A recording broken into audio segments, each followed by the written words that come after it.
To all of you. Sir आगे देखते हैं, ठीक है। हम लोगों ने 25 नंबर तक कर रखा था पिछले वीडियो में, इसका डिस्क्रिप्शन में मैं लिंक डाल दूंगा सर। हाँ, पिछले वीडियो देख लीजिएगा, उसके बाद ही ये देखिएगा तो और ज़्यादा समझ में आएगा। 26 नंबर क्वेश्चन देखते हैं सर क्या बोल रहा है। The number of terms in the expansion of 1 minus 2x plus x square to the whole to the power 30 is, बोल रहा है ये जो गिवन एक्सपेंशन है ना सर, इसका कितना नंबर ऑफ टर्म्स हो सकते हैं, मतलब टर्म्स की पदों की संख्या कितना हो सकती है, ठीक है। तो देखिए आइए इस टाइप का मतलब जो एक्सप्रेशन है ना, टर्म को कैसे फाइंड आउट करते हैं वो हम लोग जानते हैं। चलिए देखिए, हाँ तो पहले हम लोग ये करेंगे, ठीक है। इसको हम लोग क्या कर सकते हैं, हम यूज़ करते हैं, देखो देखो हम लोग जानते हैं। सबसे पहले ये चीज़ लिखते हैं, चूँकि since we know that permutation combination में हम लोग पढ़े थे, we know that the expansion 1 plus x to the power n, the number of terms, ये जानते, the number of terms in the expansion 1 plus x to the power n is कितना होता था सर, ये हम लोग पढ़े थे कॉम्बिनेशन में n plus 1 हम लोग ने पढ़ रखे थे सर। परम्यूटेशन कॉम्बिनेशन एक 11th में चैप्टर है सर, जिसमें हम लोग कॉम्बिनेशन वाले चैप्टर में हम लोग टर्म्स के नंबर को फाइंड आउट करने के लिए ये जनरल फार्मूला है। तो द नंबर ऑफ कोई भी एक्सप्रेशन अगर दिया हो इस फॉर्म में, और इस एक्सप्रेशन का नंबर ऑफ टर्म्स अगर पूछे सर, मतलब पदों की संख्या अगर पूछे सर, तो क्या होता है n+1 होता है, ठीक है। तो ये जो गिवन इक्वेशन है, इक्वेशन 1 कह लेते हैं, ठीक है। इसको क्या करेंगे, यूज करते हैं हम लोग बाय ये एक्सप्रेशन को हम लोग इस स्टैंडर्डाइज्ड एक्सप्रेशन में कन्वर्ट कर लेंगे, ठीक है। उसके बाद इस फॉर्मूला में पुट कर देंगे। तो इसको कन्वर्ट करने के लिए हम लोग यूज करेंगे क्या, बाय कंप्लीट स्क्वायरिंग मेथड। आइए देखते हैं कंप्लीट स्क्वायरिंग मेथड क्या है बाबू, ठीक है। इस इक्वेशन को क्या मैं 1 को ऐसे लिख सकता हूँ, 1 स्क्वायर, ठीक है, 1 square minus 2 into 1 into x, इस चीज़ को तोड़ सकते हैं ना, और प्लस ये इसको हम लोग लिख सकते हैं ये इसका होल पावर 30। क्या आपको दिख रहा है, a square minus 2ab plus b square, ठीक है। तो हम लोग जानते हैं ना a माइनस बी का होल स्क्वायर का फॉर्मूला क्या होता है, a square minus 2ab plus b square ना। तो वही चीज़ है सर, देखिए a की जगह क्या है 1 माइनस 2, a की जगह 1, b की जगह x, फिर बी स्क्वायर मतलब एक्स स्क्वायर, ठीक है। तो हम इस होल टर्म को, इस होल एक्सप्रेशन को क्या मैं लिख सकता हूँ, 1 माइनस बी का होल स्क्वायर, और पूरे में क्या है 30। तो अब क्या हो जाएगा, 1 माइनस एक्स का 60 हो जाएगा ना। तो आप इस एक्सप्रेशन को कह लो, चाहे आपके पास ये भी आ सकता है, तो आपके पास एक्सप्रेशन ये हो चाहे ये भी आपको मिल सकता है जनरल इक्वेशन के तौर पे। तो दोनों के ही लिए नंबर ऑफ टर्म्स अगर फाइंड आउट करना है तो ये वाला फॉर्मूला होता है, ठीक है। तो मैं इस एक्सप्रेशन को ऐसे भी लिख सकता हूँ, इस एक्सप्रेशन को क्या आप ऐसे भी तो लिख सकते हो ना, ये आप ऐसे भी लिख सकते हो, x माइनस 1 का होल पावर, मतलब x 1 माइनस एक्स का होल स्क्वायर है ना, आप इसको x माइनस 1 का भी होल स्क्वायर लिख सकते हो, कोई फर्क नहीं पड़ेगा इस एक्सप्रेशन में, आप करके देख लेना, ठीक है। तो मेरा इस एक्सप्रेशन से आप इस एक्सप्रेशन को कंपेयर कर लो सर। तो n की जगह क्या है, n की जगह 60 है ना, तो क्या पूछा है sir, so number of terms पूछा है ना, नंबर ऑफ टर्म्स कितना हो जाएगा, n+1 हम लोग पढ़ रखे हैं ना, तो क्या हो जाएगा 60 है यहाँ पर n की जगह, तो 60 + 1 61 इज योर आंसर। कितना हो जाएगा सर नंबर ऑफ टर्म्स, 61। देख लो आंसर देख लीजिए सर, आंसर देख लीजिए, ठीक है। देखो ध्यान से, ये देखो option C is correct, okay. अब now we are moving to the next question, ठीक है। तो 27 नंबर क्वेश्चन देखिए सर, इसमें 26 में हम लोगों ने कुछ बोल दिया था, ये बाइनोमियल चैप्टर का है, बाइनोमियल चैप्टर में आप लोग पढ़ोगे इस टाइप का गिवन जनरल इक्वेशन, ठीक है। मैं वहाँ गलती से एक परमुटेशन कॉम्बिनेशन मेरे मुंह से निकल गया था, सॉरी सर, ठीक है। ये बाइनोमियल थ्योरम एक चैप्टर है, उसमें आप पढ़ोगे ये, ठीक है।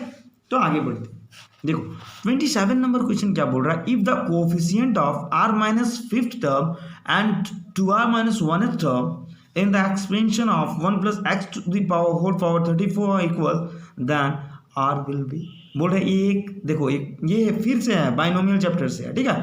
तो ये एक एक्सपेंशन गिवन एक्सपेंशन दिया हुआ है और इसका बोल दिया कि r माइनस फिफ्थ टर्म और 2r माइनस वनथ टर्म दोनों ही टर्म इक्वल है, दोनों ही टर्म का कोएफिशिएंट इक्वल है, तो r का वैल्यू क्या होगा, ठीक है, ये बोल रहा है।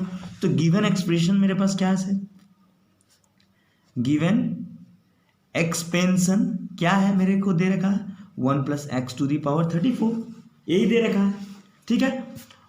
तो हम लोग इन बाइनोमियल चैप्टर में according to binomial theorem chapter में आप लोग पढ़े हो general term of the expansion कह लो या एक्सप्रेशन कह लो, ठीक है, एक्सपेंशन ही कहते हैं।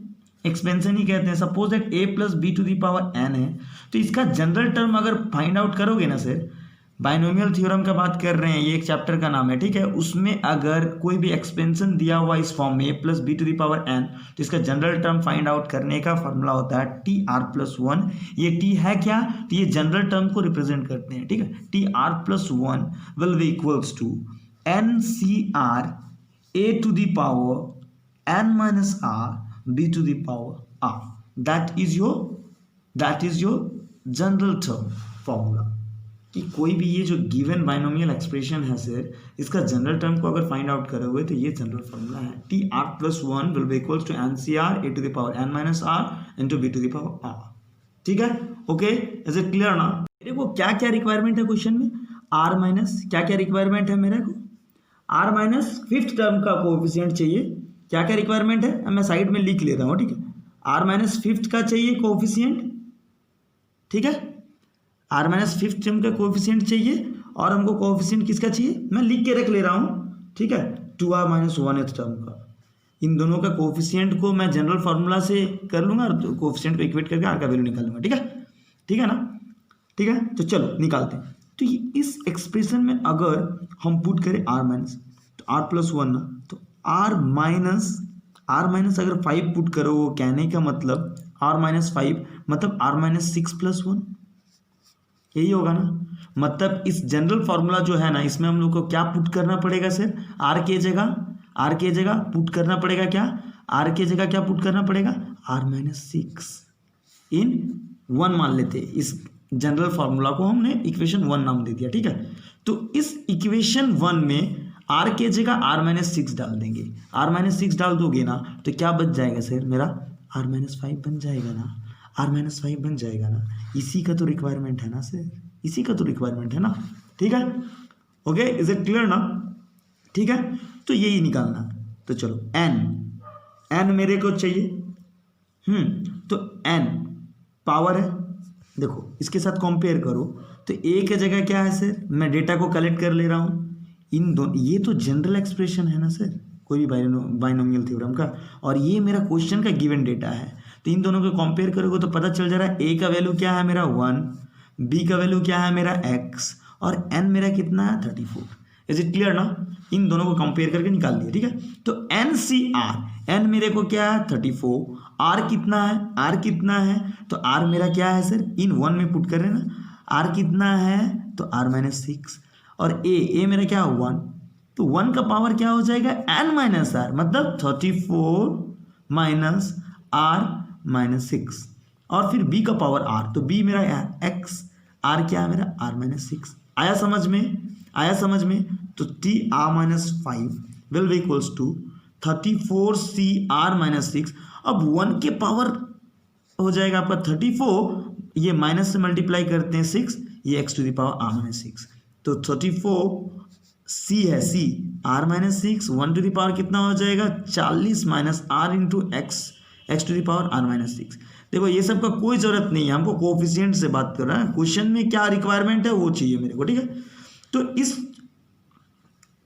टी आर माइनस 5 का इस टर्म का कोफिशिएंट कौन हो जाएगा, ये हो जाएगा ना सर, ये हो जाएगा ना कोफिशिएंट। और ये बातें समझ में ना, ये क्या कहलाएगा मेरा कोएफिशिएंट कहलाएगा, क्या कहलाएगा कोफिशिएंट, किसका कहलाएगा कोफिशिएंट, किसका कहलाएगा coefficient of T R minus 5 term का कोफिशिएंट कहलाएगा। तो स्क्वायर रिक्वायरमेंट, ठीक है। तो ये कोफिशिएंट रहा, चलो इसको इस इक्वेशन 2 मान लिया मैंने, ठीक है, ओके। अब देखिए मेरे को क्या चाहिए, 2r माइनस 1 टर्म चाहिए ना, तो अब क्या करेंगे, वही इक्वेशन 1 में हम लोग क्या पुट कर देंगे, 2r माइनस 2 पर पुट कर दोगे ना भाई r के जगह, तो क्या हो जाएगा पता है, 2r माइनस 2 प्लस 1, ठीक है। तो क्या बन जाएगा, 2r माइनस 1 हो गया ना, इसी का तो रिक्वायरमेंट है ना। तो जनरल इक्वेशन क्या हो जाएगा, NCR, तो n तो 34 था, r के जगह क्या है सर, r के जगह मैंने पुट किया 2r माइनस 2, ओके ओके। और क्या था मेरा, a to the power n minus r, और क्या b to the power r। Clear हो रहा है ना सर। तो ये मेरा किसका हो गया, 2r माइनस 1 का जनरल टर्म निकल रहा है, तो उसका कोफिशिएंट क्या हो जाएगा, 34c 2r माइनस 2, और ये सारा का सारा क्या हो जाएगा सर, 34 माइनस, मैं डायरेक्ट कर दे रहा हूँ, प्लस हो जाएगा 36 माइनस 2r, और x टू दी पावर क्या होगा 2r माइनस 2। तो इसका इस 2r माइनस 1 का कोफिशिएंट क्या हो जाएगा सर, ये हो जाएगा ना, ये हो जाएगा कोफिशिएंट ना, ये हो जाएगा आपका, क्या हो जाएगा सर, कोफिशिएंट ऑफ किसका, 2tr माइनस 1 इसका। तो ये इक्वेशन 3 मैंने मान ले रहा हूँ। और अकॉर्डिंग टू द क्वेश्चन में क्या दे रखा है सर, क्या बोल रहा है कि r माइनस 5 और r माइनस 5 टर्म का कोफिशिएंट, ठीक है, coefficient of r minus 5 term and coefficient of 2r minus 1 term का कोफिशिएंट दोनों इक्वल है। तो r माइनस 5 का कोफिशिएंट क्या था सर, 34c r माइनस 6, यही था ना, मैं देख लेता हूँ सर, हाँ 34c r minus 6, that is the coefficient of r minus 5 term, and इसका कोफिशिएंट क्या है सर, देख लो 34c 2r माइनस 2, ठीक है। अब क्या करेंगे, हम लोग ये भी जानते हैं सर, सिंस ये लिखने का तरीका, सिंस वी नो दैट, हम लोग ये भी जानते हैं NCR और NCR माइनस 1 या कुछ रहो, जब कभी भी कॉम्बिनेशन में ये दोनों का n अगर सेम रहे ना, देन हम लोग क्या कह सकते हैं, देन इफ ये कंडीशन अगर रहा तो हम लोग क्या कर सकते हैं, r will be equals to r minus 1। ये एक फॉर्मूला होता है बाइनोमियल में, आप लोग पढ़े होंगे, ठीक है। तो देखो दोनों का n इक्वल है, तो हम लोग क्या इसको इक्वेट कर सकते हैं ना, सो क्या हो जाएगा sir, r minus 6 will be equals to 2r minus 2। तो r, इस r को उधर ले जाते हैं, ये माइनस 6, ये माइनस 2 इधर आ जाएगा, प्लस 2, ये 2r, ये प्लस में है उधर चला जाएगा माइनस r, ये कितना हो जाएगा माइनस 4, इधर कितना हो जाएगा r, ठीक है। ये हो जाएगा ना, ये हो जाएगा आपका r इज इक्वल्स टू इतना हो जाएगा आपका, ओके, ठीक है। देखते हैं ना, देखते हैं। तो जब कभी भी इस टाइप का, इसको r माइनस r सेम हो जा रहा था सर, इसलिए मैं इसको हटा दे रहा हूँ, p मान लेता हूँ, ठीक है। जब कभी भी इस तरह का कंडीशन हो ना, तो एक ये होता है r will be equals to p, और एक होता है r will be equals to n minus p, ठीक है। तो और ये r याद रखना, यहाँ जो कॉम्बिनेशन में r यूज जो होता है ना सर, ये होता है नेचुरल नंबर। ये नेचुरल नंबर किसको कहते हैं, 1 2 3 4 5 6 7, ये इसको, ठीक है। तो ये तो नेचुरल नंबर नहीं है ना, हाँ, तो ये पॉसिबल है ही नहीं r का वैल्यू, नॉट पॉसिबल, ठीक है। तो इस कंडीशन में चलेंगे हम, इस कंडीशन में, तो r मेरा r will be equals to ना, तो r minus 6 will be equals to n minus p क्या ये है ना, 2r माइनस 2, चलो r माइनस 6, ठीक है। इसको देख लेते, 34 माइनस 2 ब्रैकेट से निकालते प्लस 2, कितना हो जाएगा, r को इधर ले आओ, तो r प्लस 2r, इधर कितना हो जाएगा 36, इधर चला जाएगा, ये 36 प्लस हो जाएगा, ये 3r will be equals to 14, तो r कितना हो जाएगा, हाँ ये तो नेचुरल नंबर है, तो r कितना हो जाएगा 14। आंसर होगा, ऑप्शन होगा कुछ, देखिए 14, देखो second number option will be your correct answer of this question. आ गया ना समझ में सर। बहुत क्वेश्चन क्या बोल रहा है, the general solution of cos theta is equals to 1/2 will be, ये जो ट्रिग्नोमेट्रिक टर्म दिया हुआ ना, इसका जनरल सॉल्यूशन पूछ रहा है, ठीक है। फिर से ट्रिग्नोमेट्री डिस्क्रिप्शन में मैं डाल दूंगा सर ट्रिग्नोमेट्री का, ठीक है, ओके, लिंक डाल दूंगा, ठीक है। तो इक्वेशन, गिवन इक्वेशन क्या है, cos theta will be equals to 1/2। cos theta कब देता है 1/2 सर, 60 में देता है, 60 डिग्री में देता है। कहाँ देता है? 60 डिग्री में देता है। और रेडियन में बात करोगे तो कहाँ? π/3 में। और हम लोग जानते हैं वी नो दैट जब कभी cos theta will be equals to cos alpha हो, देन थीटा जो होता है ना वो 2n π प्लस माइनस अल्फा होता है। ठीक है। तो इस केस में क्या हो जाएगा? इसके लिए इस इक्वेशन 1 मान लेते हैं। इस इक्वेशन के लिए थीटा क्या हो जाएगा बाबू? क्या हो जाएगा? 2n π प्लस माइनस अल्फा क्या है? π/3। जब हम रेडियन में लिख रहे तो यही आंसर होगा ना। देखो option number 4 is your correct answer, 2n π plus minus π/3। ठीक है, आगे बात समझ। 9 नंबर क्वेश्चन क्या बोलता है देखो, the conjugate of complex number will be, ये एक गिवन कॉम्प्लेक्स नंबर है, इसका कॉन्जुगेट बोल रहा है। कॉन्जुगेट कॉम्प्लेक्स नंबर का भी मैं डिस्क्रिप्शन में लिंक डाल दूंगा। ओके ठीक है। कॉन्जुगेट क्या करना है? कुछ नहीं, इमेजिनरी पार्ट का सिर्फ साइन चेंज कर देंगे। क्या जी, कॉम्प्लेक्स में हम लोग ने पढ़ रखा है क्या सर? 29 नंबर क्वेश्चन का सॉल्यूशन हम लोग ने देख रहा। ठीक है, क्या है? लेट मान लेते ये गिवन कॉम्प्लेक्स नंबर जो है ना, इसको लेट कर लेते जेड से रिप्रेजेंट करते। क्या दिया हुआ है? 1/√2 माइनस √2 आयोटा। देख लो, कॉम्प्लेक्स नंबर में आप लोग देखोगे ना लेक्चर, तो हमने एक बात ध्यान से बोला, ध्यान से सुनना। एक बात पे बार बार मैं फोकस किया हूँ, जब कभी भी बाबू कॉम्प्लेक्स नंबर में डिनोमिनेटर में आयोटा आ जाए ना, आयोटा आ जाए तो डिनोमिनेटर हम रैशनलाइज करते हैं। ठीक है, क्या कर रहे हैं सर? रैशनलाइज क्यों कर रहे हैं? क्योंकि डिनोमिनेटर में आयोटा आ गया ना। कॉम्प्लेक्स नंबर देख लीजिएगा, मैं लिंक डाल दिया हूँ सर। ठीक है, ये क्या हो जाए? √2 आयोटा अपॉन √2 प्लस, रैशनलाइज कर रहे हैं डिनोमिनेटर के साथ। ठीक है, तो ये 1 के साथ इंटू हो जाए तो √2 प्लस √2 आयोटा अपॉन ये क्या हो जाएगा? a minus B into A plus B. क्या होता है सर? a² माइनस b² होता है ना। चलो, तो ये क्या हो जाएगा? √2 प्लस √2 आयोटा अपॉन √2 का स्क्वायर 2 देगा, माइनस √2 आयोटा का स्क्वायर क्या देगा? 2 आयोटा स्क्वायर देगा।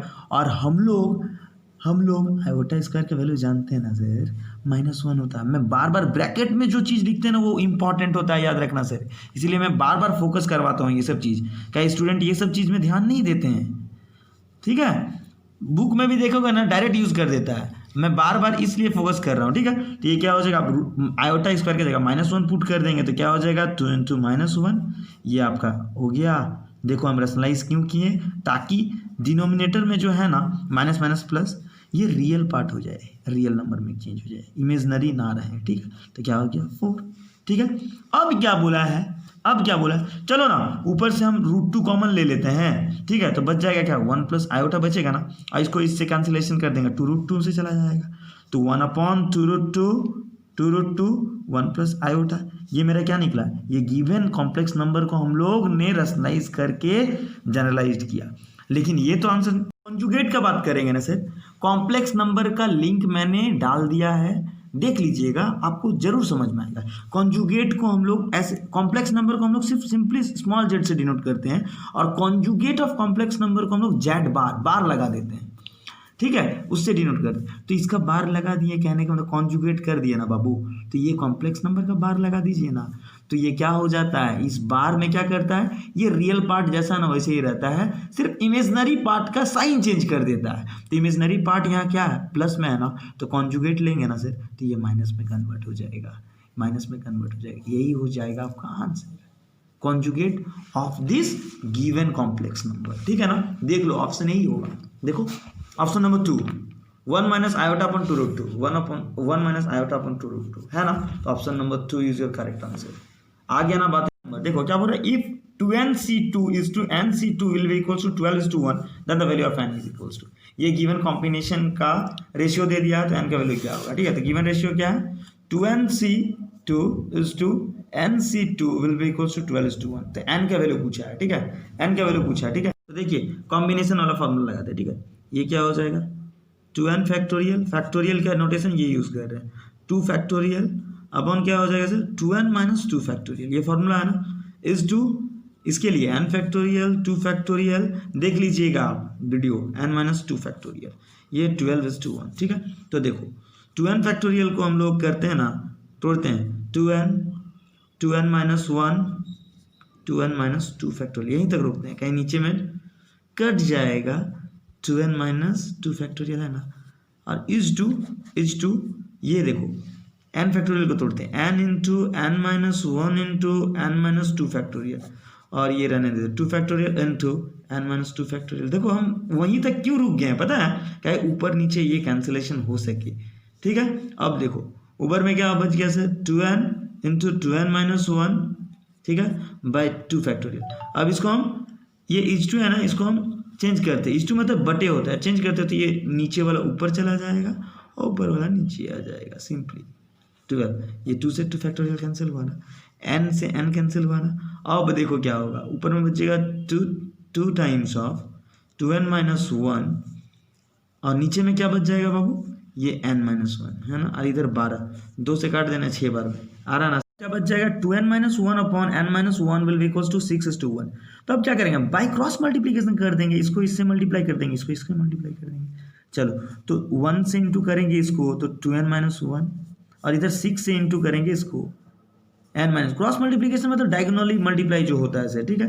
तो ये क्या हो जाएगा आपका 2n माइनस 1, ये 6n माइनस 6, तो ये n वाले को उधर ले आते, इसको ये माइनस 6 है तो इधर आ जाएगा प्लस 6 और माइनस 1, और 6n ये जो है प्लस में है उधर चला जाएगा तो माइनस हो जाएगा, तो ये कितना हो जाएगा सर, ये आपका हो जाएगा 5, ये कितना हो जाएगा सर 4 हो जाएगा ना। सो n का वैल्यू कितना हो जाएगा, n का वैल्यू कितना हो जाएगा 5/4, 5, तो n का वैल्यू कितना निकल जाएगा sir 5/4, that is your answer, ठीक है। तो वीडियो को लाइक करते रहो, शेयर करते रहो एंड सब्सक्राइब माई चैनल, ठीक है सर। और भी आगे मैं इस टाइप का वीडियो डालते रहूँगा सर, ठीक है। तो please be patience and stay at home, stay safe. Thanks a lot for watching my video. Thank you.